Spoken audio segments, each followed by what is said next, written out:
Marcus Chen wiped the sweat from his brow as he surveyed the rusted hulk of machinery before him. The Riverside Industrial Complex had been shuttered for 15 years, its windows shattered, its walls covered in graffiti, and its reputation as an eyesore well earned.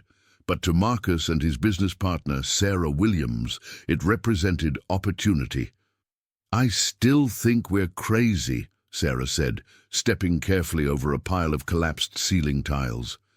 Her boots crunched on broken glass, the sound echoing through the cavernous space. "This place gives me the creeps." Marcus grinned, his enthusiasm undimmed by the decrepit surroundings. "That's what everyone said about the Patterson Mill too, and we cleared 40,000 on that scrap job." "Look at all this equipment, Sarah.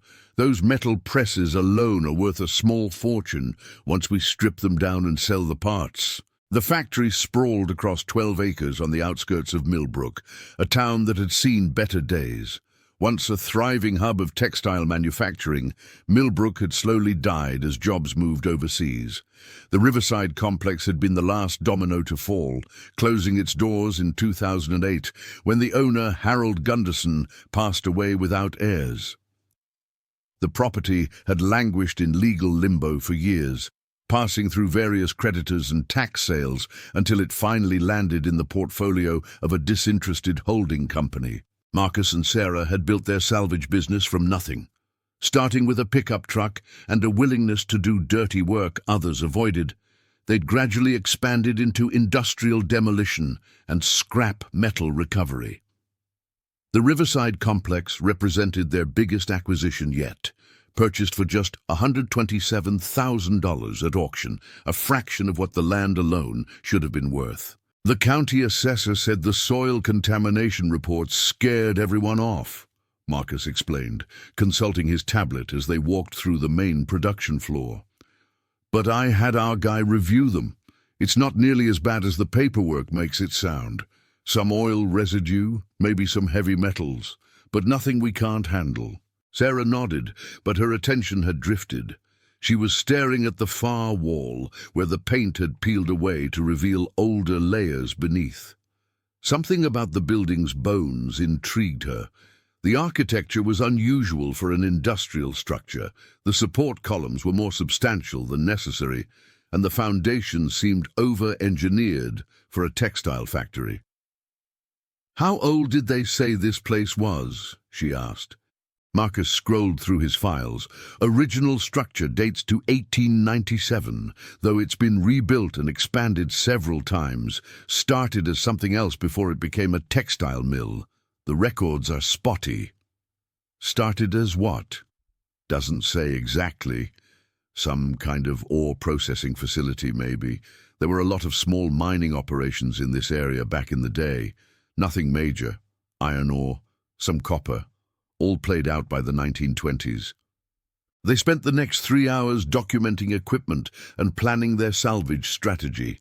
The factory contained a treasure trove of scrap, enormous metal presses, miles of copper wiring, industrial boilers, stainless steel tanks, and countless smaller items.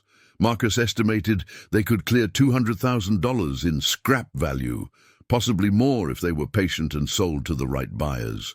As afternoon faded into evening, they were preparing to leave when Sarah's foot broke through a rotted floorboard in what had been the factory's administrative wing. She stumbled but caught herself, cursing as she examined the hole. "You okay?" Marcus rushed over. "Yeah, just startled. These boards are completely gone."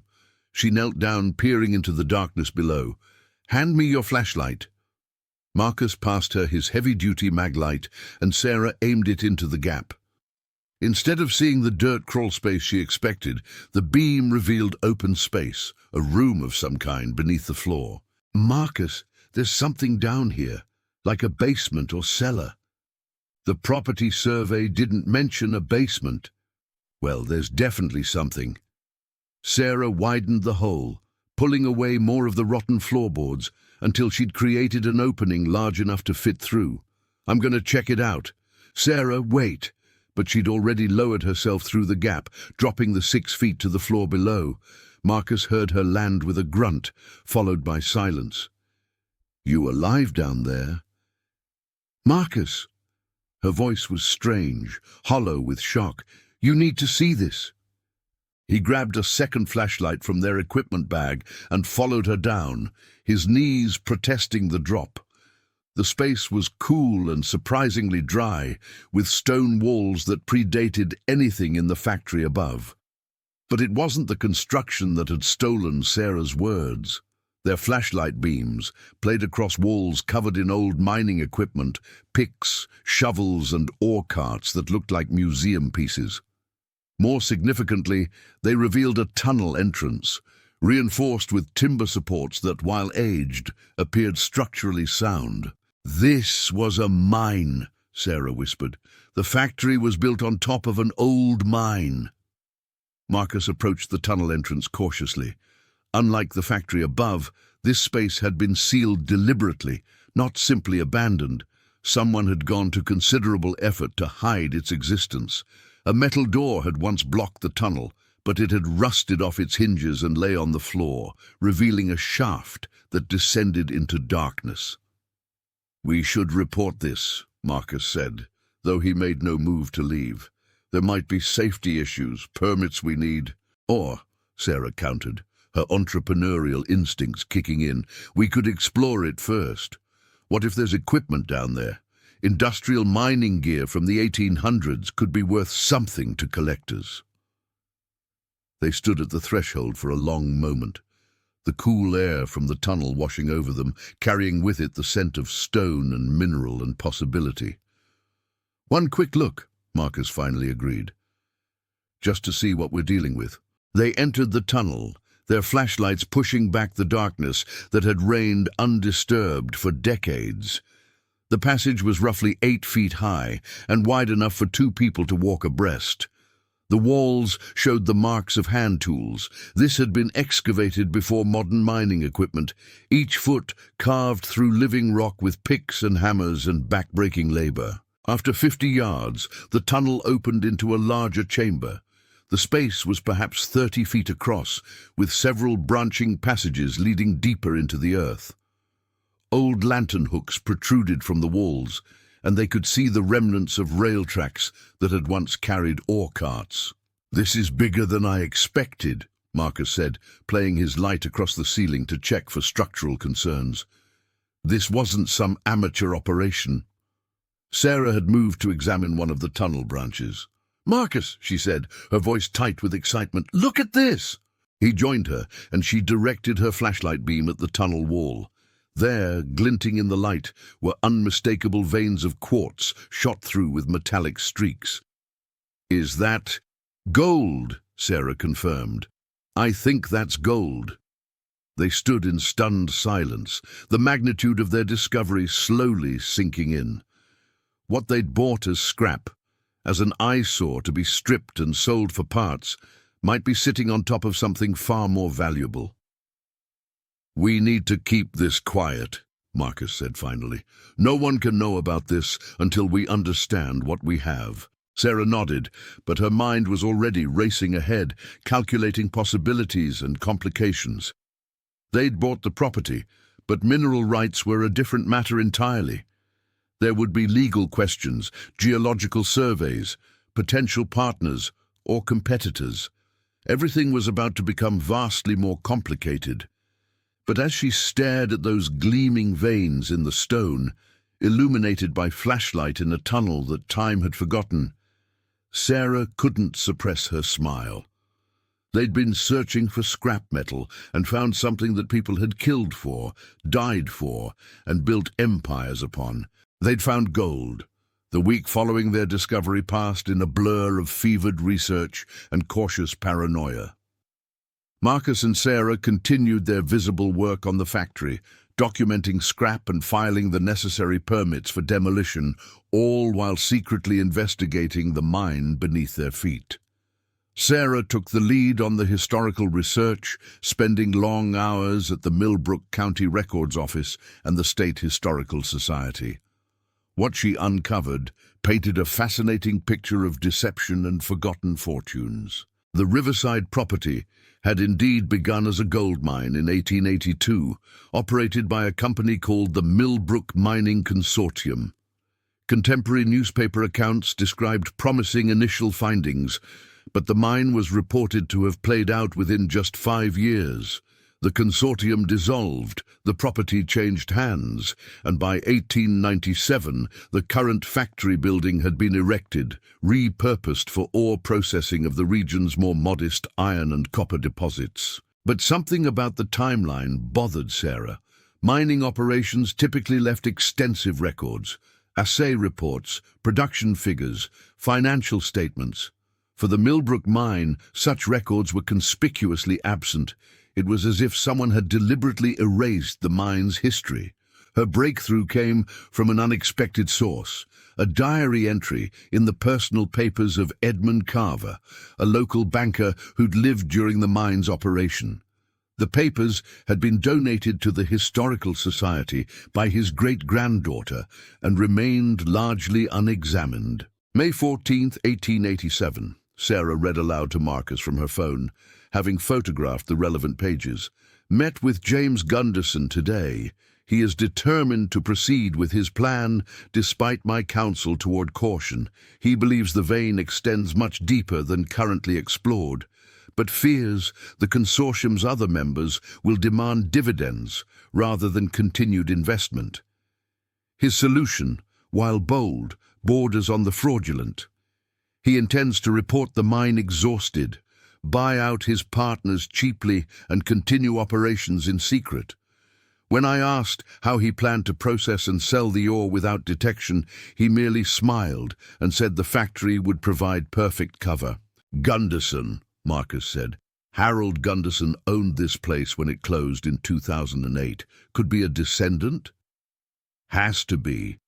And if this James Gunderson did what the diary suggests, if he bought out the other investors by claiming the mine was worthless, then kept mining it in secret, then there might be gold that was never officially documented, never reported, never taxed. Marcus let out a low whistle. How long could something like that continue?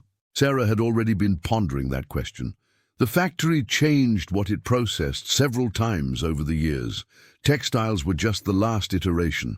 Before that, it handled various industrial materials. The perfect cover, like Gunderson said. Process your gold along with everything else. Nobody questions the occasional shipment of precious metals from an ore processing facility. They'd hired a mining engineer, Tom Harrigan, under the pretense of assessing the property's stability for demolition. Tom was a grizzled 60-year-old who'd worked mines across the western United States before retiring to the Millbrook area. More importantly, he was discreet and motivated primarily by professional curiosity rather than gossip. "I'll be damned," Tom said on his third visit to the site, examining core samples they'd extracted from the tunnel walls. They were in Sarah's office, actually a cleared section of the factory's administrative wing, with the samples spread across a folding table. "This isn't played out at all. See this quartz formation? That's a classic indicator of a primary gold deposit. And these metallic intrusions here." He adjusted his magnifying loupe, peering more closely at the sample.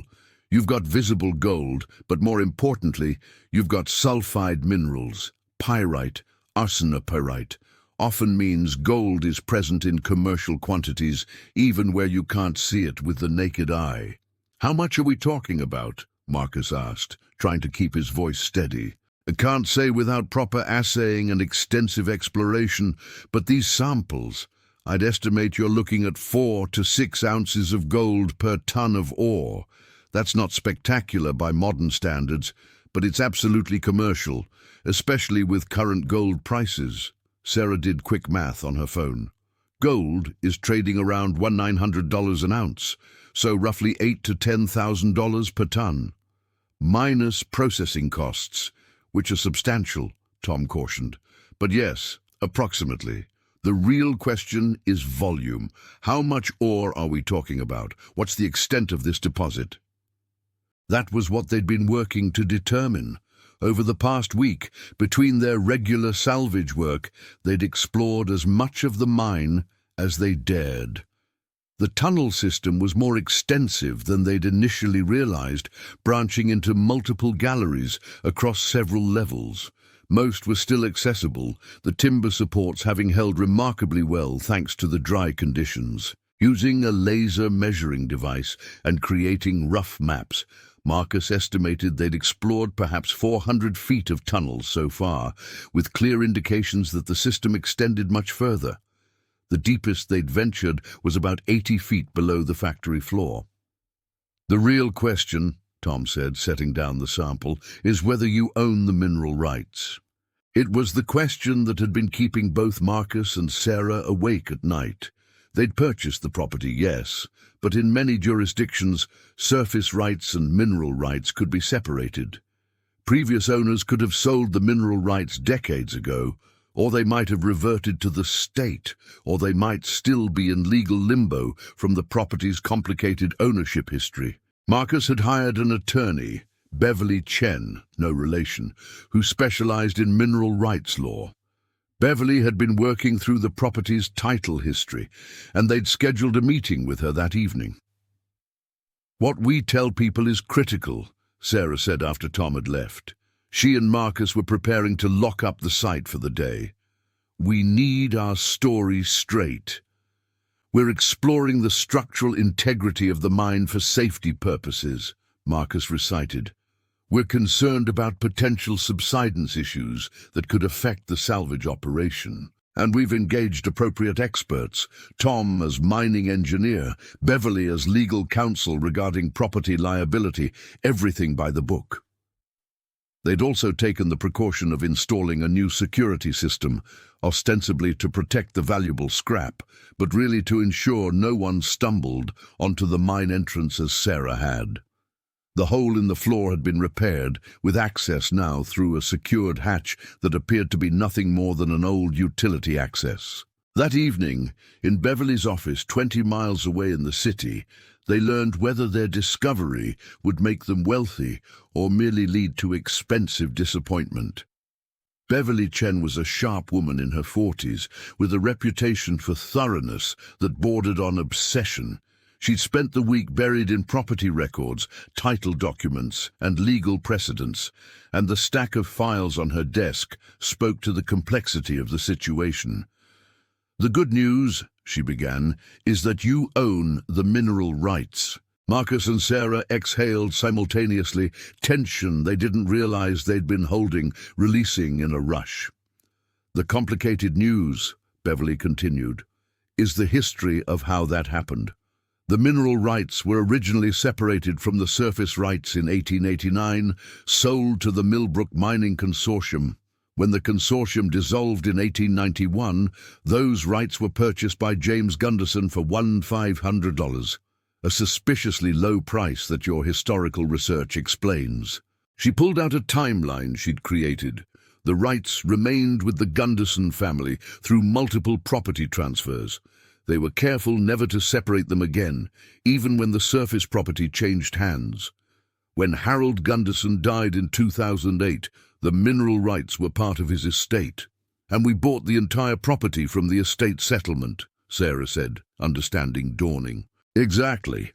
The holding company that purchased it at tax sale acquired everything, surface and subsurface rights together, which means when you bought from them, you got it all. I've verified this with the county recorder's office. The mineral rights are yours, free and clear." It was the best news they could have hoped for, but Beverly's serious expression suggested there was more to consider. "However," she said, "developing a mine is vastly different from running a salvage operation. You'll need permits from multiple state and federal agencies, the EPA, the Bureau of Land Management if any federal mineral interests are involved, state mining regulatory authorities, environmental impact assessments, water rights considerations, safety compliance for any mining operations. Even before extraction, you'll need extensive geological surveys to determine if commercial mining is actually viable." "What about continuing the existing excavation?" Marcus asked. The mine is already there. We're not creating something new. That's a gray area. The mine was never officially closed with the proper regulatory processes. It simply stopped being used. You might be able to argue for resumption of historical operations, which could expedite some permitting, but you'd still need to bring everything up to current safety and environmental standards. Beverly leaned forward. Here's what I strongly recommend. Before you do anything else, commission a proper geological survey. Hire a reputable firm to assess the actual extent and value of the deposit. That will tell you whether the juice is worth the squeeze, regulatory speaking. And while that's happening, Sarah asked, document everything. Keep detailed records of your exploration, your findings, all communications with experts. If this turns into something significant, you want an ironclad paper trail showing you did everything properly. Beverly paused. Also, consider quietly registering a mining claim with the state. It's a formality since you own the rights, but it puts your interest on the public record and starts certain regulatory timelines. It will become public information, though, so that's when word will get out. The meeting lasted another hour as they discussed strategy, timelines, and potential complications. When Marcus and Sarah finally left, driving back toward Millbrook under a starlit sky, they were quiet for a long time. "This is really happening," Sarah finally said. "Yeah, we went from scrap dealers to potential mine operators." Marcus laughed, a slightly hysterical edge to it. "Do you remember what we were doing 2 years ago? I was working construction. You were managing that restaurant. Now we're sitting on what might be millions in gold." "Might be," Sarah cautioned. "Tom said these samples are promising, but we don't know how extensive the deposit is. Could be concentrated in just a few areas. Could peter out after a few hundred tons." "Could make us rich. Could make us rich," she agreed. They decided to proceed with the geological survey, which would take several weeks and cost $50,000, a significant portion of their operating capital. But it was the only way to know what they really had. In the meantime, they continued their cover operation, systematically dismantling the factory's equipment and selling scrap. It was strange, Marcus thought, to spend days cutting apart old machinery for a few $1,000s while standing above a potential fortune in gold. But the scrap work provided both income and camouflage, and they'd learned patience in their years of salvage operation. The geological survey team arrived 3 weeks later, a crew of 5 led by Dr. Yuki Tanaka, a mineralogist with 30 years of experience evaluating gold deposits. They brought equipment that seemed impossibly sophisticated for the cramped confines of the old mine: ground-penetrating radar, electromagnetic sensors, drilling equipment for deeper core samples. "We'll be here about 2 weeks," Dr. Tanaka explained. "We'll map the existing tunnel system, take samples at regular intervals, and use the GPR to visualize the extent of the gold-bearing formations. The core drilling will give us samples from below the current excavation level, which is critical for understanding whether the deposit continues at depth." Marcus and Sarah had taken Dr. Tanaka into their confidence regarding the mine's history, and she'd been fascinated by the story of James Gunderson's deception. "It's not as uncommon as you might think," she said. "In the early mining days, information was power. There are dozens of documented cases of operators hiding the true extent of their finds, either to avoid taxation or to prevent claim jumping.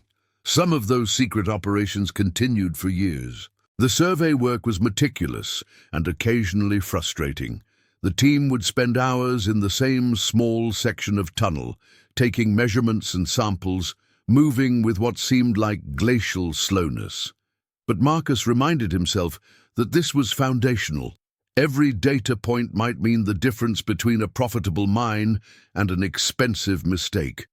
On the 8th day of the survey, Dr. Tanaka summoned them to the mine with unusual urgency. They found her in one of the deeper galleries, the one that had required the most work to shore up before they could safely explore it. "We hit something interesting," she said, and the controlled excitement in her voice made Marcus's heart race.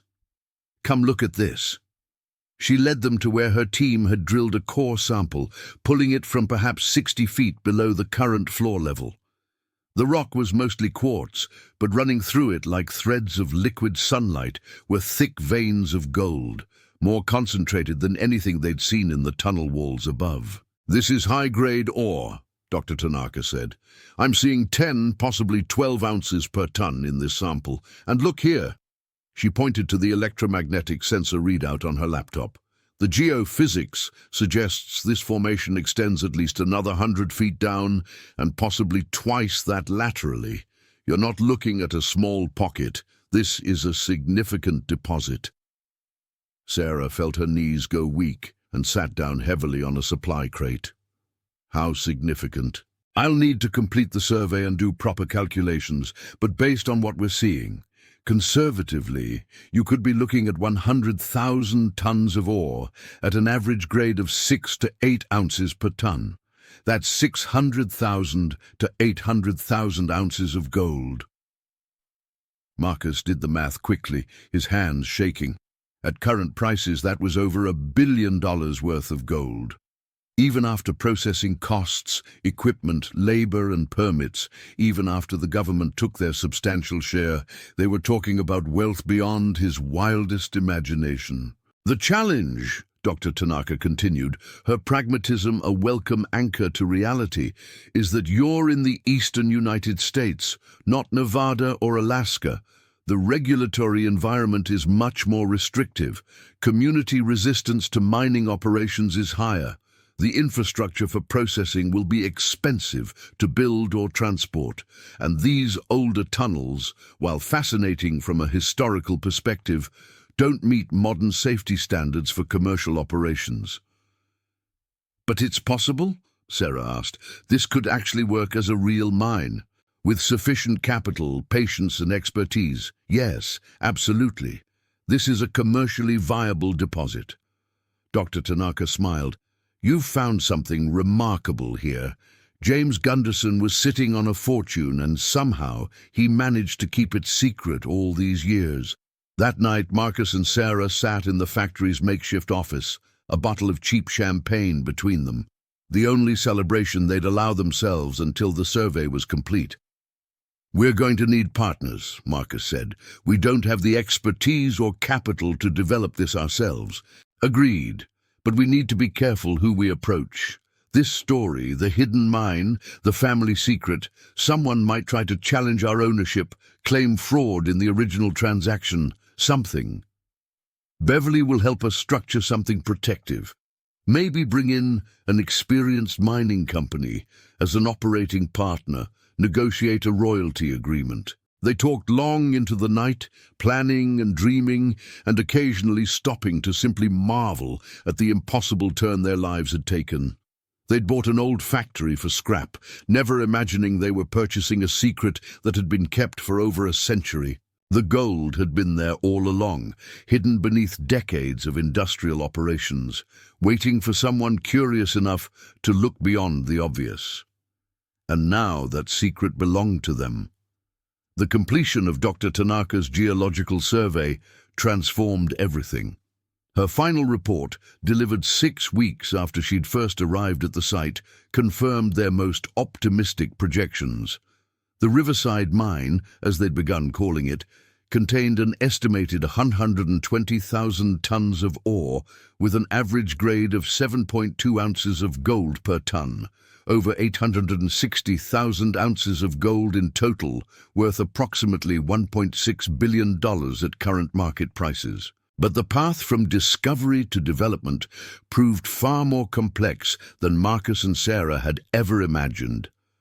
"This will be a marathon, not a sprint," Beverly Chen told them at a strategy meeting 2 weeks after receiving the geological report.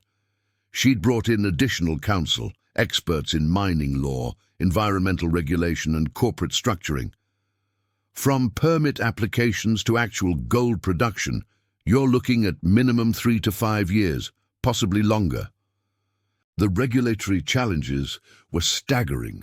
They needed permits from the EPA for environmental impact assessments, approval from state environmental agencies, mining operation permits, water usage rights, and authorizations from nearly a dozen different federal and state bodies.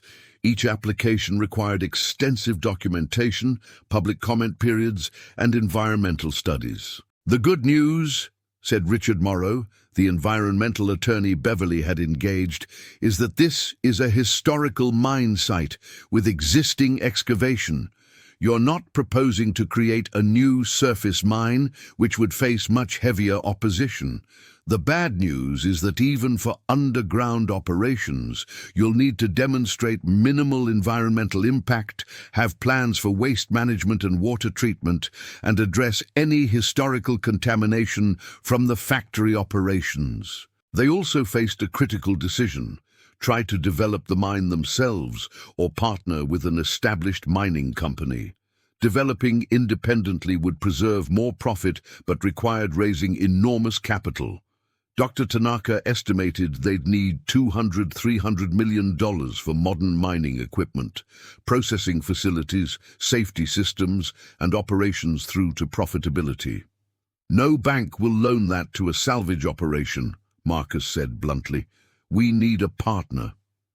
Sarah had been researching mid-tier gold mining companies, looking for firms with experience in underground operations, but small enough that the Riverside mine would represent a significant opportunity. She'd narrowed the list to 5 candidates, and they were currently in preliminary discussions with 3. The most promising was Consolidated Mineral Resources, CMR, a publicly traded company with operations in Nevada, Montana, and Ontario. CMR had a reputation for operational excellence and, crucially, experience navigating complex regulatory environments. Their CEO, Patricia Volkov, had personally visited the site after seeing the geological survey. "I'll be honest," Patricia had told them during that visit, standing in the main gallery with her own geological consultants. "When your attorney first approached us, I thought this was either a scam or a wild goose chase. Historical mines in the eastern US are typically played out for good reason, but what you found here is genuinely exceptional." She'd spent an hour underground, examining the tunnel system and asking detailed questions about the geological survey. When they'd returned to the surface, she'd made an offer. "CMR would like to propose a joint venture. We provide the capital for development. Our estimate is closer to $350 million, by the way, if you want to do this properly, along with operational expertise. You contribute the property and mineral rights. We split net profits 40-60, with you receiving the larger share." It was a generous offer, far better than the royalty arrangements other companies had suggested. But Sarah had learned to be careful. What about control? Who makes operational decisions? We'd form a new entity, Riverside Gold, LLC. CMR would have operational control. We're the mining experts, after all. But major decisions would require approval from a board where you have representation and veto power over certain critical issues, like environmental compliance and community relations. The negotiations continued for months, with Beverly ensuring every clause protected Marcus and Sarah's interests. They also insisted on hiring independent experts to review CMR's financial projections and operational plans.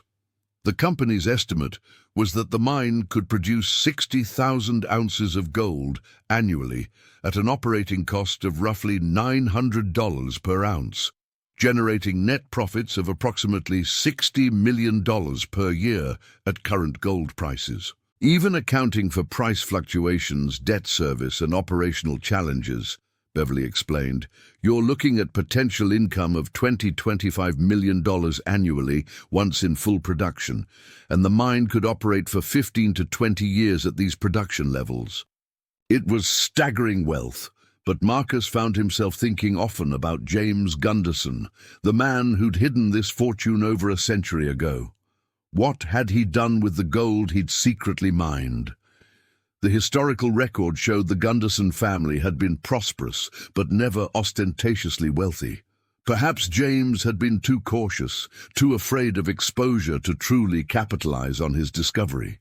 While the business negotiations proceeded, Marcus and Sarah faced a different challenge: the public announcement. They'd kept the discovery quiet for nearly 8 months, but filing the formal mining permits would put everything on public record. They needed to control the narrative before it controlled them. They hired a PR firm specializing in resource development and planned a careful rollout. First, they briefed local and state officials privately, emphasizing the economic benefits, jobs, tax revenue, and revitalization of Millbrook's depressed economy. Then they held a town hall meeting to address community concerns before news spread through media channels. The town hall was held in Millbrook High School's auditorium, and Marcus was stunned when over 500 people showed up. The town's population was only 3,000, but word had spread fast. "Thank you all for coming," Sarah began, her voice amplified through the school's sound system. She'd become their primary spokesperson, her communications background serving them well. "I know there's been speculation about our activities at the Riverside property, and we're here tonight to share some remarkable news." She walked through the discovery chronologically: buying the factory for salvage, finding the hidden mine, conducting the geological survey, and confirming the presence of commercially viable gold deposits. The auditorium buzzed with astonished murmurs. "We know many of you have concerns," Sarah continued, "about environmental impact, about safety, about what this means for Millbrook. So we've brought experts to answer your questions, and we want to hear your concerns." The questions came rapid fire. Would the mining cause pollution? What about water contamination, noise, traffic? Would the mine hire locally or bring in outside workers? What happened if there was an accident? Patricia Volkov fielded the technical questions with calm competence, explaining CMR's safety record, their environmental management systems, and their commitment to community engagement. The environmental consultants presented impact studies showing minimal surface disruption. The mine would remain entirely underground, with processing facilities contained within the existing factory footprint.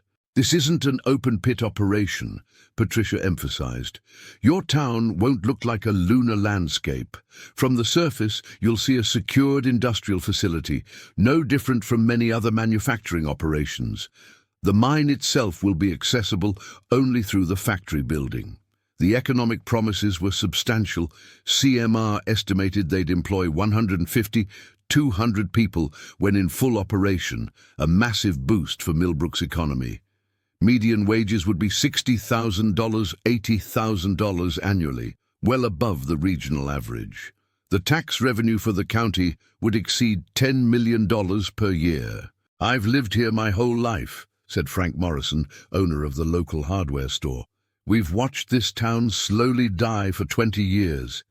You're telling me this mine could bring it back?" "We can't promise miracles," Sarah said honestly. "But yes, this could be transformational. Jobs, wages, spending in local businesses.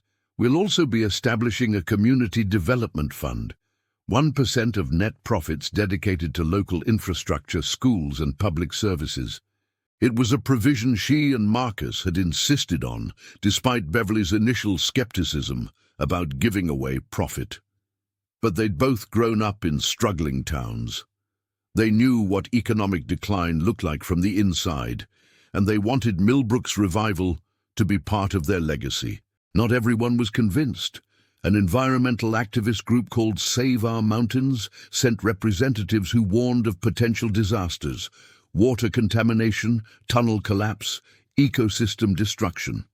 A retired geology professor raised concerns about the seismic impact of underground excavation, and several residents simply objected on principle to industrial development in their community. "This is a gold rush mentality," argued Ellen Chambers, a longtime environmental advocate. "Short-term thinking that prioritizes profit over long-term community well-being. We don't need a gold mine. We need sustainable development that doesn't risk our water, our land, our future." The debate raged for 3 hours before Sarah finally called for a sense of the room. While not unanimous, the majority sentiment was clearly supportive, especially among younger residents and those struggling economically. "I hear the concerns," Sarah said in closing, "and I promise you, we hear them not just tonight but going forward. This project will proceed with transparency. We'll have regular community meetings, publish environmental monitoring data, maintain open communication about any issues that arise. If we're going to do this, we're going to do it right." The media coverage that followed was extensive. Regional newspapers, state business journals, and eventually national business media picked up the story. The narrative of two salvage operators stumbling onto a hidden gold mine proved irresistible, and Marcus and Sarah found themselves giving interviews to increasingly prominent outlets. "Aren't you worried someone might challenge your ownership?" a reporter from Bloomberg asked during a phone interview. Sue, claiming the Gundersons obtained the mineral rights fraudulently. "We've had that concern thoroughly vetted by legal experts," Sarah replied, giving the answer Beverly had prepared. The transactions that established ownership occurred over 130 years ago. The statute of limitations for fraud claims has long since passed. Multiple property transfers since then have reinforced the legitimacy of the ownership chain. We're confident in our legal position. What she didn't mention was the small army of attorneys Beverly had assembled, preparing for every conceivable legal challenge. There were also the private investigators they'd hired to trace all possible Gunderson descendants, proactively reaching out with modest settlements to preclude future claims. The permit process moved with bureaucratic slowness. Environmental impact statements had to be drafted, revised, and redrafted. Public comment periods yielded hundreds of responses that had to be addressed. Technical specifications for operations had to be submitted, reviewed by multiple agencies, and often returned with requests for clarification or modification. CMR's team handled most of the heavy lifting, but Marcus and Sarah remained intimately involved. They'd learned more about mining regulation, environmental law, and corporate finance than they'd ever imagined possible. Their former life as small-time salvage operators felt like a distant memory. 15 months after discovering the mine, they received preliminary approval for development from the State Environmental Agency, the first major regulatory hurdle cleared. Patricia Volkov flew in to celebrate, bringing champagne that cost more than Marcus's first car. "This is when it gets real," she said, toasting in their site office, now a proper structure rather than a cleared factory space. "We'll begin site preparation in 60 days. Equipment orders are already placed. We're recruiting the initial workforce. By this time next year, we'll be extracting ore." The development phase was a revelation. CMR brought in contractors who transformed the property with astonishing speed. The old factory, which Marcus and Sarah had planned to demolish, was instead gutted and renovated, becoming the surface hub for mining operations. Modern elevators were installed to access the mine levels. Safety systems, ventilation, communication, emergency evacuation were implemented throughout the tunnel network. The processing facility was built adjacent to the factory, a state-of-the-art operation housed in a building designed to minimize noise and visual impact. CMR's engineers had chosen a combination of gravity separation and froth flotation for processing, methods that reduced the need for harsh chemicals and simplified waste management. Marcus spent much of his time during this phase managing community relations. He'd formed a community advisory board, bringing together residents, local officials, environmental advocates, and business leaders for quarterly meetings. It was often contentious. Ellen Chambers remained a persistent critic, but Marcus believed transparency was essential. "You can't make everyone happy," Patricia told him after a particularly difficult advisory board meeting where Ellen had presented a petition with 200 signatures demanding stricter water monitoring. "At some point, you just need to do the right thing and accept that some people will never be satisfied. Maybe Marcus replied. "But I'd rather have them inside the tent criticizing than outside organizing opposition. And honestly, some of her concerns are valid. We should be doing more frequent water testing." They implemented Ellen's recommendation, even though it wasn't required by their permits. It cost an extra $40,000 annually, but the goodwill proved invaluable when a minor equipment malfunction caused a temporary discharge of sediment into a creek. Because they'd been conducting frequent testing, they caught it immediately, contained it quickly, and could demonstrate to the community that their monitoring systems worked. Sarah, meanwhile, had taken on an unexpected role: historian. As they'd excavated deeper into the mine, they'd discovered evidence of James Gunderson's secret operation: old tools, journals, even ledgers hidden in sealed chambers. She donated many artifacts to the Millbrook Historical Society and was working with a local professor on a book about the mine's history. "It's important," she explained to Marcus. "This isn't just about extracting gold. It's about Millbrook's story, about the people who worked here, the secrets that shaped this community. If we don't preserve that history, who will?" They'd also discovered something else in those hidden chambers: evidence that James Gunderson had indeed extracted significant gold over several decades. The ledger suggested he'd pulled out roughly $2 million worth of gold at 1890s prices, perhaps $60 million in modern terms. He'd been cautious with the money, investing in legitimate businesses, supporting the community quietly, never drawing attention to sudden wealth. "He was afraid," Sarah told Marcus as they examined the ledgers one evening, "not just of legal consequences, but of what the gold would do to Millbrook. You can see it in his journal entries. He worried that a gold rush would destroy the town, bring in criminals and speculators. So he took just enough to be comfortable, and he kept the secret even from his own family." "Until Harold," Marcus said. Harold Gunderson, who'd owned the property when it closed in 2008, appeared to have been unaware of the mine's existence. The secret had died with one of James's descendants, perhaps in the chaos of the Great Depression or World War II. 23 months after the initial discovery, the Riverside mine produced its first gold. It was a small batch, just 200 ounces from ore extracted during the final stages of development work. But the symbolism was immense. CMR arranged a pour ceremony where the refined gold was formed into bars, each stamped with the Riverside Gold logo. Marcus held one of the bars, feeling the weight of it, roughly 27 pounds of pure gold worth over $50,000. It was smooth and dense, and surprisingly warm from the refining process. "You know what's strange?" he said to Sarah as cameras flashed around them. "This doesn't feel real, like we're going to wake up tomorrow and still be stripping copper wire from abandoned buildings." Sarah smiled. "Would that be so bad? We were happy doing that." "We were, but this—" He gestured at the facility around them, the workers in safety gear, the gleaming equipment, the transformed town visible through the windows. "This is something bigger than us. This is legacy." The mine ramped up to full production over the following 6 months.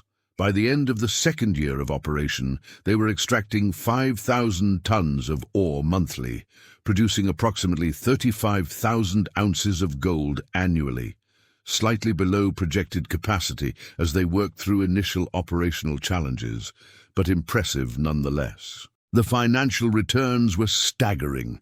After operating costs, debt service and taxes, Marcus and Sarah's share of profits was $18 million in the first full year of operation. They'd gone from working-class salvage operators to multi-millionaires in less than 3 years. The wealth brought its own complications. They'd hired financial advisors, tax specialists, and estate planners. They'd established trusts and foundations. They'd had to learn about asset protection, investment strategies, and philanthropic giving. It was overwhelming at times. I donated $100,000 to the Millbrook School District yesterday, Sarah told Marcus over dinner one evening. They were eating at Giuseppe's, the same Italian restaurant where they'd celebrated landing the Riverside salvage contract. I just wrote a check for $100,000 like it was nothing. How'd it feel? Terrifying, exciting, important. She paused. The superintendent cried. They're going to rebuild the science labs, buy new computers, hire 2 additional teachers. I wrote a check and it's going to change kids' lives. Marcus had been doing his own giving, though more quietly. He'd paid off medical debts for 12 Millbrook families, arranged anonymously through a local church. He'd funded a small business incubator downtown. He'd established college scholarships for graduates of Millbrook High. We need to be careful, Beverly had warned them. Sudden wealth attracts attention, some of it unwanted. Scammers, sob stories, distant relatives you've never heard of. You'll need to establish boundaries. She'd been right. They'd received hundreds of requests for money, some legitimate, many not. They'd had to hire someone just to screen appeals and manage their philanthropic giving. Friends and family members had become complicated. Marcus's brother had asked for a $500,000 loan to start a restaurant. Sarah's college roommate had pitched an investment opportunity that was obviously a pyramid scheme. But there were genuine successes too. The Community Development Fund was transforming Millbrook. The downtown, which had been dying for decades, was experiencing a renaissance. New businesses were opening, restaurants, shops, a craft brewery. Property values were rising, young people were moving back. The population is up 8% in 2 years, the mayor told them at a community dinner celebrating the mine's 2nd anniversary. We've had to hire additional teachers, expand the fire department, pave roads. These are good problems to have. This town was dying, and you saved it. Marcus felt uncomfortable with the hero worship, but couldn't deny the transformation. Millbrook had hope again, and the mine was the catalyst. Of course, not everything was perfect. There had been a minor accident in the mine's first year. A worker broke his leg when a support beam failed. The incident resulted in a temporary shutdown, extensive safety reviews, and new protocols. Ellen Chambers had seized on it as evidence that the mine was dangerous, though CMR's safety record remained far better than industry averages. There were also ongoing tensions about expansion. The geological data suggested the gold deposit extended beyond what they were currently mining. CMR wanted to explore deeper levels and lateral extensions, which would require new permits and environmental reviews. Some community members saw it as economic opportunity, others worried about scope creep and increased impact. This is the challenge of success, Patricia told Marcus during a strategy meeting. The mine is profitable, the gold is there. Naturally, we want to maximize the resource, but every expansion will face scrutiny and opposition. They decided to take it slowly, focusing first on optimizing current operations before pursuing expansion. It was the conservative choice, but Marcus and Sarah had learned that building trust with the community was worth more than short-term profit maximization. 3 years after their initial discovery, Marcus and Sarah stood on the hill overlooking the Riverside facility. It was early morning, and the night shift was ending, workers streaming out of the facility as the day shift arrived. Trucks waited to transport ore to the processing facility. In the distance, Millbrook's downtown showed signs of life. Shops opening, people walking to work. The town alive in a way it hadn't been in decades. "Do you ever think about how close we came to missing this?" Sarah asked. "If I hadn't stepped on that rotted floorboard, if we hadn't been curious enough to explore..." "We'd be doing fine," Marcus said. "Still running our salvage business, making a decent living. We'd be happy. But Millbrook would be dying. Those 200 people wouldn't have jobs. The schools would still be struggling." "True." Marcus put his arm around her shoulders. "We got lucky, but luck favors people who are paying attention. We were curious. We were willing to investigate. We didn't just see what was obvious on the surface. Below them, the morning sun glinted off the processing facility's metal roof. Somewhere beneath that structure, hundreds of feet underground, miners were extracting gold that had waited for over a century to be discovered. Gold that James Gunderson had hidden, that his descendants had forgotten, that time had buried beneath layers of industrial history. "You know what I think about sometimes?" Sarah said. "James Gunderson's last days. He must have known he was dying. Did he want to tell someone about the mine? Did he try, but no one believed him? Or did he choose to let the secret die with him? Maybe he figured if it was meant to be found, someone would find it, someone curious enough, paying attention, willing to look beyond the obvious. Someone like us. Someone like us," Marcus agreed. They'd commissioned a statue for Millbrook's town square, a miner from the 1880s, pick in hand, gazing toward the future. The plaque would read, "In memory of those who labored in darkness, and in hope for those who bring their work to light." It would be unveiled next month, another chapter in Millbrook's ongoing story. As they walked back down the hill toward their car, Marcus's phone buzzed. It was a text from Tom Harrigan, the mining engineer who'd first assessed their samples. "Heard about your success. Congratulations. Though I always knew you'd found something special. That first sample you showed me, I could see it in your eyes. You'd found more than gold. You'd found possibility." Marcus showed the text to Sarah, and she smiled. "He's right, you know. The gold is remarkable, but it's not really what we found. What did we find? A second chance. For us, for Millbrook, for everyone who'd given up on this place. We bought an old factory for scrap and discovered it was built over something much more valuable than we'd imagined. But the real treasure wasn't under the ground. It was what we chose to do with what we found." Marcus considered this as they drove through Millbrook's revitalized downtown, past the new businesses and renovated buildings, past the school where construction crews were adding a new wing, past people going about their lives with hope and purpose that had been absent just 3 years earlier. Sarah was right. They'd found gold, yes, an astonishing geological fortune that had changed their lives forever. But the real discovery had been possibility itself, the possibility that paying attention matters, that curiosity has value, that looking beyond the obvious can reveal wonders, the possibility that two ordinary people with a salvage business could stumble onto something extraordinary and use it to transform not just their own lives, but an entire community. The gold mine beneath the factory was remarkable, but the future they were building above it, that was the real treasure. And unlike the gold, which would eventually be exhausted, the legacy of possibility would endure long after the last ore was extracted and the mine finally closed. They'd bought an old factory for scrap. They'd discovered it was built over a gold mine, but what they'd really found was something even more valuable: the power to change lives, the responsibility that comes with fortune, and the understanding that the greatest discoveries often lie hidden beneath the surface, waiting for those brave enough and curious enough to look.